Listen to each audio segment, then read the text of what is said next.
অসৎ কাজ এমন পর্যায়ে চলে গিয়েছে আন্তর্জাতিকভাবে, এটা শুধুমাত্র পারিবারিকভাবে সীমাবদ্ধ নয়। এই অসৎ কাজটা আন্তর্জাতিক পর্যায়ে এমনভাবে পৌঁছে গিয়েছে, একটা দেশ আর একটা দেশের সব মানুষকে ধ্বংস করে দেওয়ার জন্য তাতে যাই কিছু করা লাগবে সব করবে, তাও মানুষ এই অসৎ কাজে কেউ বাধা দিতে আসে না। এরকমটা তৈরি হয়েছে না? সবার বলতে হবে এরকমটা তৈরি হয়েছে, এরকমটা তৈরি হয়ে গেছে। অথচ রাসূল করিম, সকলে বলি সাল্লাল্লাহু আলাইহি ওয়াসাল্লাম, আজ থেকে প্রায় 1500 বছর আগে আমাদের রসুল বিশ্বনবী হযরত মুহাম্মদুর রাসূলুল্লাহ সাল্লাল্লাহু আলাইহি সাল্লাম যে কথাটা বলেছেন, আজকের দিনে এসে সেই কথাটা 100% মিলে যাচ্ছে।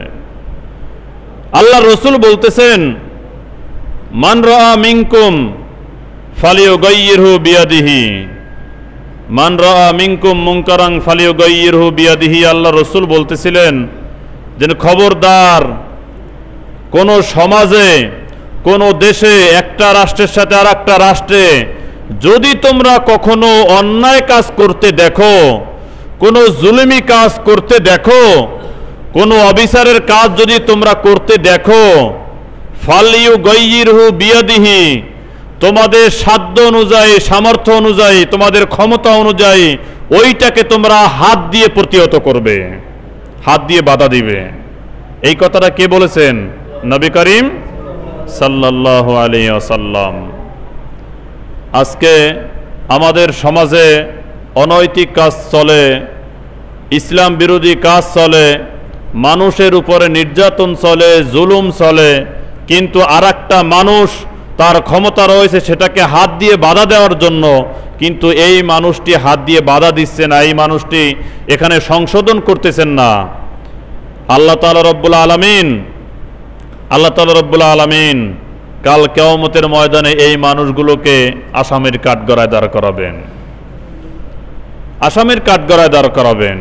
আপনি মনে করেন, আমি যখন বলি যে অসামাজিক কাজ চলে, অনৈতিক কাজ চলে, সমাজে যত প্রকারের খারাপই আছে সব চলে, এটাকে বন্ধ করে দিতে হবে ক্ষমতা অনুযায়ী, তখন আমাদের স্মৃতিপটে ভেসে আসে সমাজের যারা চেয়ারম্যান রয়েছেন, মেম্বার রয়েছেন, যারা এসপি ডিসি রয়েছেন, এরাই শুধুমাত্র এই কাজটা বন্ধ করবেন।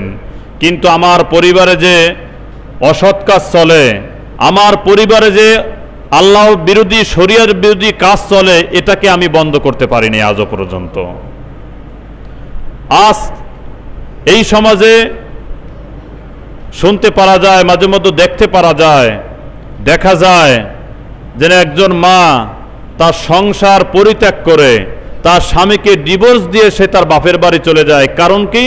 কারণ হলো তার স্বামীটা নেশা করে ওই স্ত্রীকে নির্যাতন করে, আর নির্যাতন করার ওই নির্যাতনের মাত্রা এত বেশি যে স্ত্রী সহ্য করতে পারে না, যার কারণে স্ত্রী কোনো এক সময় এসে তার স্বামীকে ডিভোর্স দিয়ে চলে যায়। এরকমটা শোনা যায় না? শোনা যায়। কিন্তু আজ পর্যন্ত আপনারা এরকমটা কি শুনেছেন? কোনো স্বামী বেনামাজি, কোনো স্বামী সুদের সাথে জড়িত, কোনো স্বামী ঘুষের সাথে জড়িত, কোনো স্বামী একটা মানুষকে নির্যাতন করতেছে, জ্বালিয়ে পুড়িয়ে ছারখার করে দিচ্ছে, কোনো স্বামী সে তার প্রতিবেশীকে কষ্ট দিচ্ছে, আর স্ত্রী বারবার নিষেধ করার কারণে স্বামী যখন শুনতেছে না, এই কারণে স্ত্রী তাকে ছেড়ে চলে গেছে। এরকমটা শোনা গেছে? সবার বলতে হবে, এরকমটা শুনেছেন কখনো? তার মানে আপনি যে মনে করবেন একজন মেম্বার, একজন চেয়ারম্যান, একজন এসপি, একজন ডিসি, সে শুধুমাত্র সমাজের যত অনৈতিক কাজ আছে, অপকর্ম আছে বন্ধ করবে, এটা আপনি ভুল করবেন। আপনি স্ত্রী হয়ে আপনি আপনার পরিবারের এই অসামাজিক কাজগুলো, শরীয়ত বিরোধী কাজগুলো আপনি আগে বাধা দেন। পক্ষান্তরে একজন স্ত্রীকে একজন স্বামী তালাক দিয়ে দেয়, কারণ হলো স্ত্রী অন্য কোনো পরপুরুষের সাথে কথা বলে, মেলামেশা করে, এই জন্য স্বামী তার স্ত্রীকে তালাক দিয়ে দেয়। এটা শোনা যায় না? এটাও শোনা যায়। কিন্তু স্ত্রীকে বারবার বলার পরে ওই স্ত্রী আজও পর্যন্ত পর্দায় থাকে না, স্ত্রীকে বারবার বলার পরে ওই স্ত্রী শরীয়ত বিরোধী কর্মকাণ্ড করতেই থাকে, এই জন্য কোনো স্বামীকে আজ পর্যন্ত শোনা যায়নি যে পর্দায় থাকে না, নামাজ পড়ে না, খারাপ ব্যবহার করে, দুর্ব্যবহার করে, বারবার বলার কারণেও বোঝানোর পরেও এই স্ত্রী কথা শোনে না, কিন্তু একে আমি তালাক দিয়ে দিলাম, এটা শোনা যায় না।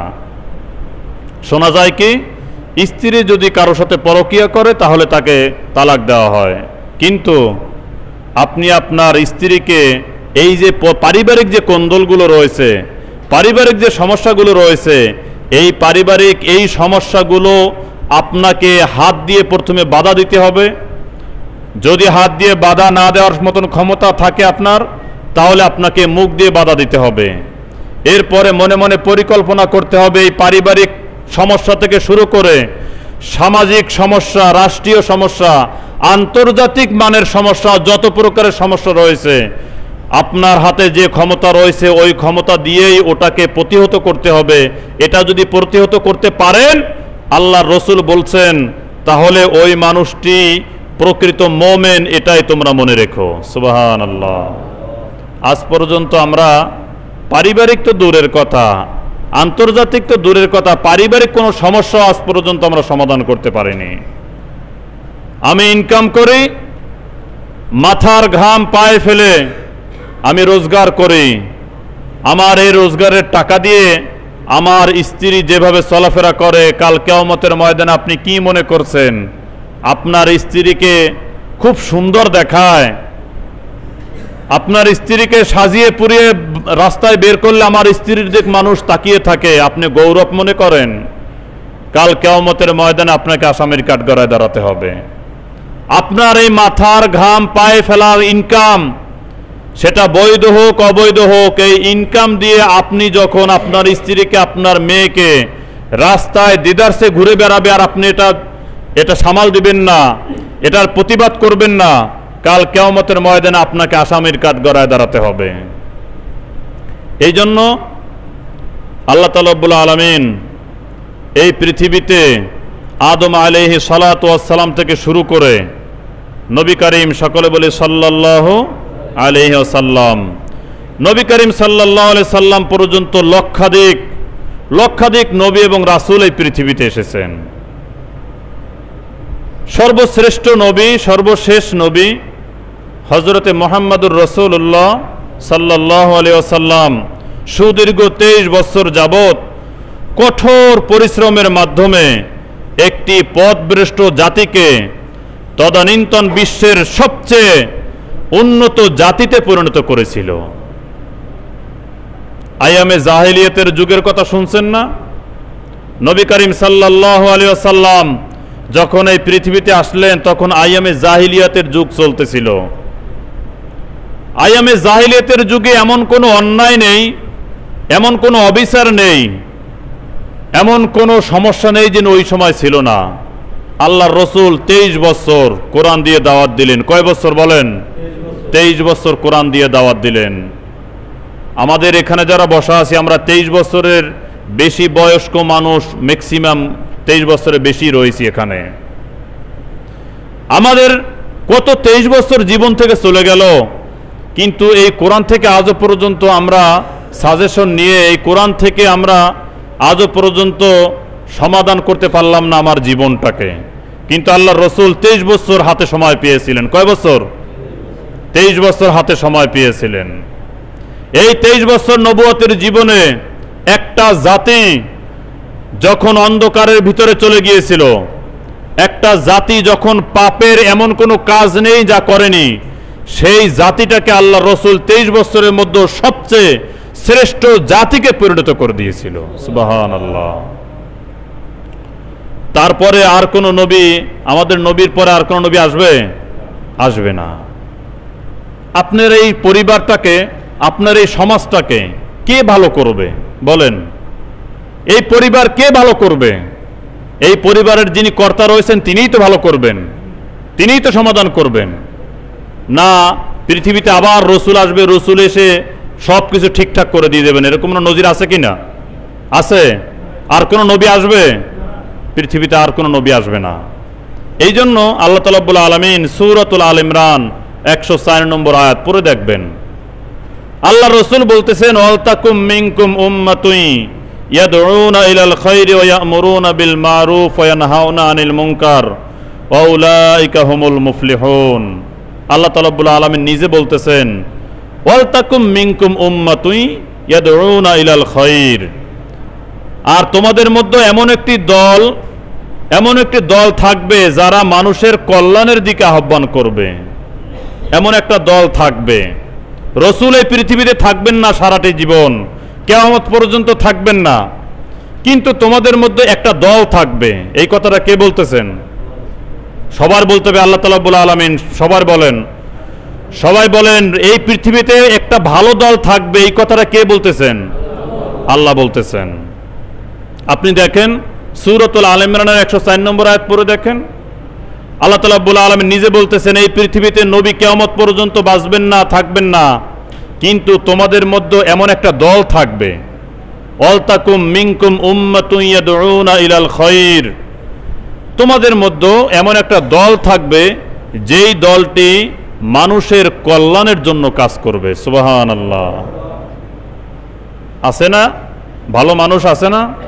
ভালো মানুষের একটা দল রয়েছে এই সমাজে, এই মসজিদের ভিতরে।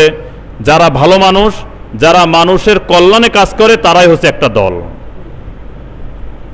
এই মসজিদের ভিতরে ভালো মানুষও রয়েছে যেমন, এবং মানুষকে ক্ষতি করার মন মানসিকতা ঠিক সেই রকম মানুষও এখানে বসা আছে। আছে না? কথা বলতে হবে। আছে? এখানে নামাজ পড়তে এসেছি ঠিকই, কিন্তু বাড়িতে গিয়ে আমার আর একজন প্রতিবেশীকে আবার কষ্ট দেয়, এরকম মানুষ আছে? আছে। এখানে যারা নামাজ পড়তে এসেছে তাদের মধ্যে আবার এমন কিছু মানুষ রয়েছে, তারা নামাজ পড়তে এসেছে, তারা নামাজ পড়তে এসে মনে মনে চিন্তা করে, আমি তো আল্লাহর ইবাদত করি, আমি কি আল্লাহকে সিজদা দেই? আমি বাড়িতে গিয়ে আবার যদি একটা মানুষকে যদি ক্ষতি করি, আমি আমার প্রতিবেশীকে যদি জুলুম করি, আমি আমার চেয়ে যারা ছোট রয়েছে, যারা অভাবগ্রস্ত রয়েছে, যারা সমস্যায় রয়েছে, তাদেরকে যদি আমি বিপদে ফেলে দেই, তাহলে তো আমার এই নামাজে কোনো কাজ আসবে না, আমার এই নামাজ কোনো আমার উপকার করতে পারবে না। অতএব আমি এই কাজটা করতে পারি না। এরকম মানুষও আছে সমাজে। আছে না? আছে। এরকম মানুষও সমাজে রয়েছে। এই জন্য আল্লাহ তাআলা রাব্বুল আলামিন বলতেছেন, ওয়ালতাকুম মিনকুম উম্মাতুন ইয়াদউনা ইলাল খায়র, তোমাদের মধ্যে এমন একটি দল থাকবে যারা মানুষের কল্যাণের জন্য কাজ করবে। আমরা যারা এখানে আছি, আমরা কি মানবের কল্যাণের জন্য কাজ করতে চাই না অকল্যাণের জন্য করতে চাই? সবাই বলতে পারলাম না।